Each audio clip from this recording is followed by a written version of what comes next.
You are now watching a clip from the Inspired by show. You can watch the full episode on our YouTube channel or listen on iTunes, Spotify, or wherever you get your podcasts. So make sure to head over there, leave us a 5-star rating if you enjoyed it, and follow the show.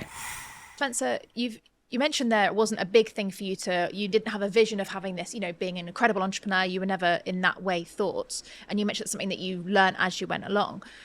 Take me back to the selling office supplies. How did you go from doing that to doing what you do now? So I was selling office equipment in London. I loved it. Like, it was like the most amazing job ever. Every day we would have to start work at 6:15 for training. So we'd drive into London for 6:15 for training. And that was until 8:30 every morning. Okay. Wow. It was called the Early Bastard Club. I love that. You're like, where are you going? I'm going to the Early Bastard Club. And if you weren't in at 6:15, he'd lock the doors. David Chillinghurst was my boss. And we have to come in. First thing you have to do is rub your eyes. That's the Early Bastard Club thing. Oh, early bastards. And then you were trained. And so that training for me, I loved getting up early anyway. And then I used to go and knock on doors. So my patch was one of the postcodes in London, EC3 in the city. And I'd have to go to 100 different companies every day, go and get a compliment slip with the name of the office manager on and the name of the office equipment on. Then I'd have to come back to the office. There was a petrol station near the office. We could pick up a sandwich and a cup of coffee, and we'd come to the office, and then we'd have to make 100 cold calls. And that was my life for 18 months. And now loads of people could never do that. Okay. Loads of people have proven they haven't got the staying power. But when I first walked into that office on the first day, I saw this sales board. And on this board, there was a guy called David Thornton, and next to his name was £20,000. He had £20,000. And so I'm looking at that board going, is that how much money he's earned this year? Oh my God. I was earning like £6,000, and I was like, £7,000, £20,000. He's a superstar. And the guy that I worked for, David, was like, no, that's not £20,000 a year. I was like, what? Don't tell me that's £20,000 a month. Oh my God, like that. And he went, it's not £20,000 a month, you idiot. And I'm like, what is it? He said, that's what he did this week. And I just sat there going, what the fuck? £20,000 a week. Now, what he was getting paid was 50% of that. So he was earning £10,000 a week. That was what I'd earn in a year. So in that moment, I was like, what is it about this? So I started to understand the different people in the office and the environment and understand their behaviors and work patterns. And that top sales guy I went to work for, so his name was Dave Thornton. This is how good he was. He realized he was wasting 2.5 hours a week going to the petrol station, buying a sandwich and getting a coffee. So his girlfriend made him a packed lunch so he could save that time. That's as efficient as he was. He was from Scarborough. He didn't have a great dress sense. He wasn't actually a brilliant salesman, but he was a relentless salesperson. He was just very, very, very hardworking. And working with him clearly rubbed off for me again. I'm around this guy. And so then as the trainee, I then slowly rise to the top as the top trainee. And as I rise to the top as the top trainee, my ego starts to inflate, But what goes with that ego is you've got to still perform. And you've got to make sure that you stay number one or stay at least in the top 2 or 3. And if you don't, well, you're useless. You're a twat, So it's kind of like, I've got to stay there. So there was that drive of never wanting to let myself down. I'll show you, that kind of stuff going on. And the buzz about being a winner. Because I wasn't really a winner in my life before then. The buzz of being a winner and being admired and being respected and being valued, all of a sudden it was just like, that was a great feeling.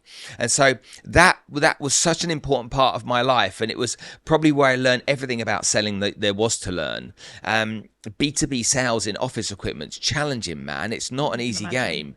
And so I was earning about 50 grand a year. And I was doing good, My mates were earning maybe 15 grand a year, and I'm earning 50 grand a year, and I'm like, oi! But I was spending more than that. I was living the life, and so it was all being blown all the time. And so I went to a recruitment consultancy one day, and I asked them, how can I earn more money? And they went, you need to sell franking machines. And I'm like, do I? They're like, Pitney Bowes, Alcatel, they're the 2 companies. I'm like, don't even know what one is, but yeah, okay. And I go for an interview, and they don't give me the job. And they're like, yeah, shame, yeah, they didn't rate you. And I'm like, I'm the top person in this company here. I'm like the cheese. And they just didn't agree you're the right guy. Then they sent me for an interview in financial services.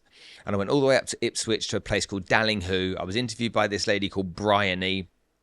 She interviewed me, and she said, I'm really sorry. You're great. She said, but you're 23. We can only take people from the age of 25 because you're going overseas and stuff. And so come back in 2 years. And I went home that night, sat at the dinner table with my mum. I'm like, they wouldn't give me a job because I'm too young. And true to form, my amazing mum went, and you're going to accept that?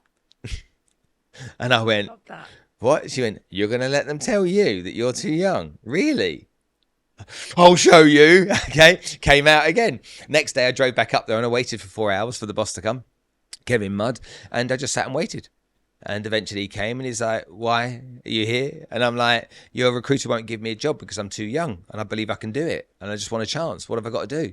And he went through all the reasons why he couldn't give me a job.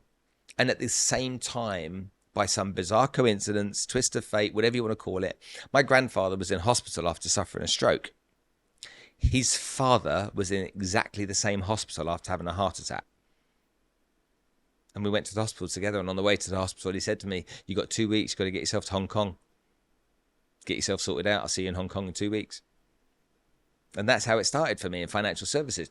Now, then I get to the Far East and I'm working for a company. Bear in mind, I've been making 100 cold calls a day. I've been knocking on 100 doors a day. That's been my life. You know, I can eat, sleep and breathe this shit.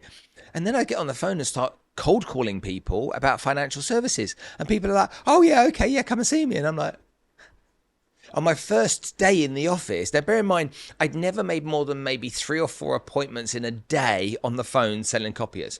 On my first day in the office in financial services, I made 17 appointments. And I'm like, this is easy as pie, this. And everyone in this office that I was working in were like, how are you doing it? But for me, I realized I'd been trained so well at handling objections and doing it. But also, I was selling B2B, and when you sell B2B, people aren't as interested as when you're selling B2C. And from that moment onwards, I knew there was an opportunity. And so my first year, I think I earned £168,000. And it was literally, I spent it all, but it was like literally tax-free as well. It was just a huge amount of money. I remember I get my first big paycheck. First thing I do is I bought a first-class ticket, fly to London for the weekend, hang out with my mates. It was like £4,000. It's like 1993, and I'm like, I'm going first class. And flew back, and people didn't even think I could afford the ticket on the plane. And when I got on the plane, I had a first class. I'm like, is that really your ticket?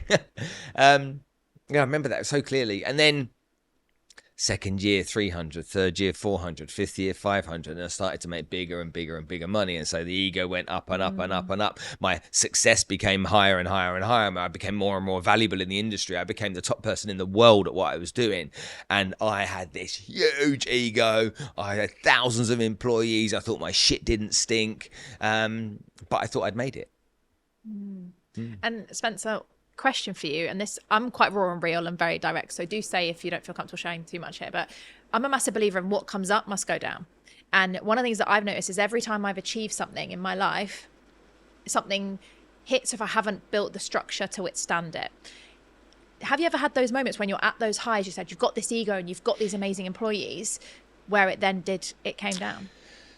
So if you go back to the earlier part of my story where I said winning was important and I'll show you, I got to a point where I was winning everything all the time. I was the number one and nobody could compete with me.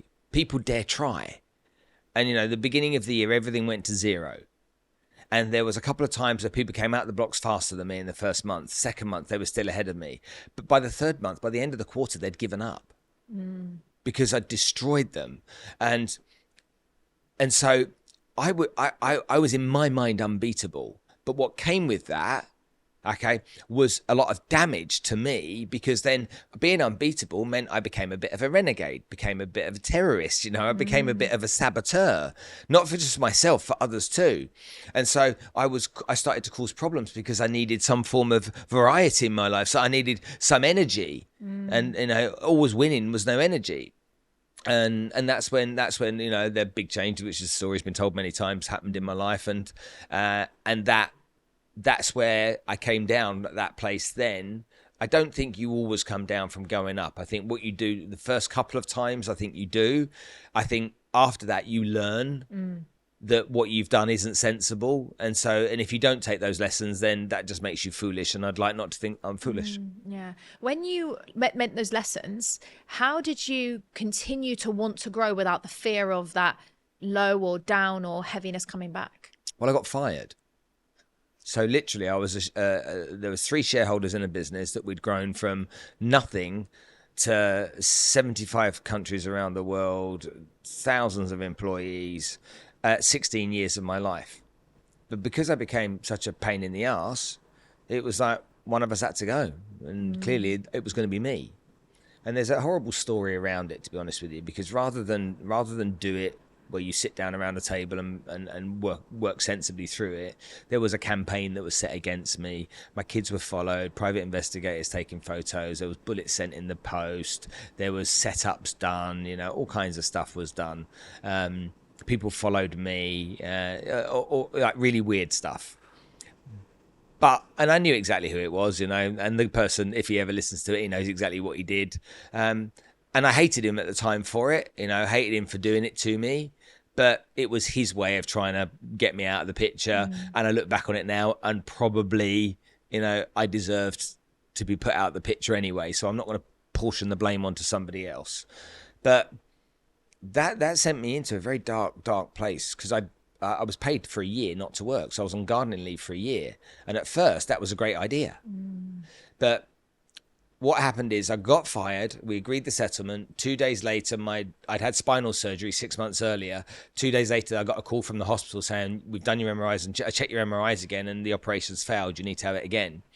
And that's the first time I'd ever been in hospital, and I'd been there for 3 weeks after having spinal fusion surgery.